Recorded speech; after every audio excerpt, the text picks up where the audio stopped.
le monde qui est en train de nous suivre partout dans le monde, que les temps de la fin, c'est un temps vraiment très important. Les conseils que je vais vous donner sont les suivants. Le premier conseil, sois courageux et fort. Sois courageux et fort. Ne perds pas espoir, ne perds pas courage. Tu dois vraiment te concentrer sur Dieu. Même si tu n'as pas pu accomplir, tu n'as pas pu faire tout ce que tu avais prévu, ne pense pas qu'en ces temps de décembre, c'est la fin. Non, je vais te donner 2 ou 3 exemples dans la Bible. Pierre, après avoir péché toute la nuit, il n'a rien trouvé, il était fatigué. Le matin, il était en train de nettoyer ses filets. Jésus est venu et Jésus lui dit, jette tes filets. Après tout ce qu'il a donné comme esquisse, mais Pierre a dit quelque chose. Par ta parole, je vais encore jeter. J'aimerais te dire, sois courageux et fort. Il y a encore possibilité que tu puisses récupérer. Il y a encore possibilité que tu puisses avoir ce que tu n'as pas pu avoir dans toute l'année. Ne perds pas espoir. Aussi longtemps que tu es en vie, il y a l'espoir. Il y a l'espoir.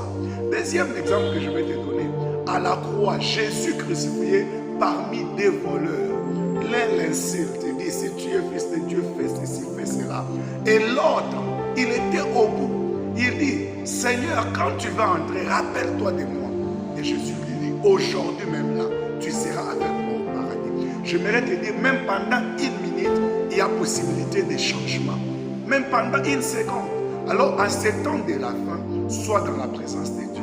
Troisième exemple que je vais te dire, c'est cette femme-là qui a perdu son fils. Il a d'abord perdu son mari, et il a perdu son fils unique, son espoir.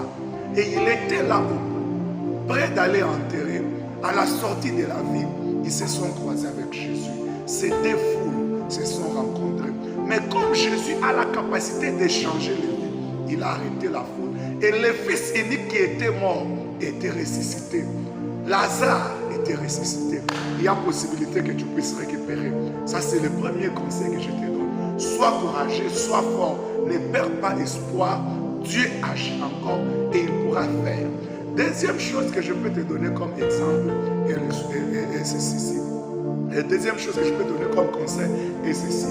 Les temps de la fin et les temps de début, ce sont des temps très importants dans la vie d'une personne. Au lieu de passer les temps en bas, dans des boîtes de nuit, passe ce temps dans la présence de Dieu. À la nuit du 31, lors de la traversée, c'est le moment très important où il faut commencer à faire les déclarations de l'année, nommer l'année et prendre possession de l'année. Parce que la chose est ce que tu es en train de dire que la chose est. Donc l'année 2023 sera ce que tu diras que l'année est pour toi. Alors prends le premier minute de l'année dans la présence de Dieu pour déclarer, pour prier. Ne sois pas dans la distraction, sinon tu risques de perdre. Vous savez, toute chose a la capacité d'écouter la voix de Dieu. Même l'année, même les jours ont la capacité d'écouter. Passe les premiers instants, la fin et le début dans la présence de Dieu et déclare. Et autre chose, trace ce que tu veux faire l'année prochaine. Vous savez, beaucoup de personnes entrent dans une nouvelle année comme des chèvres. Ils ne connaissent pas quoi faire. Hey!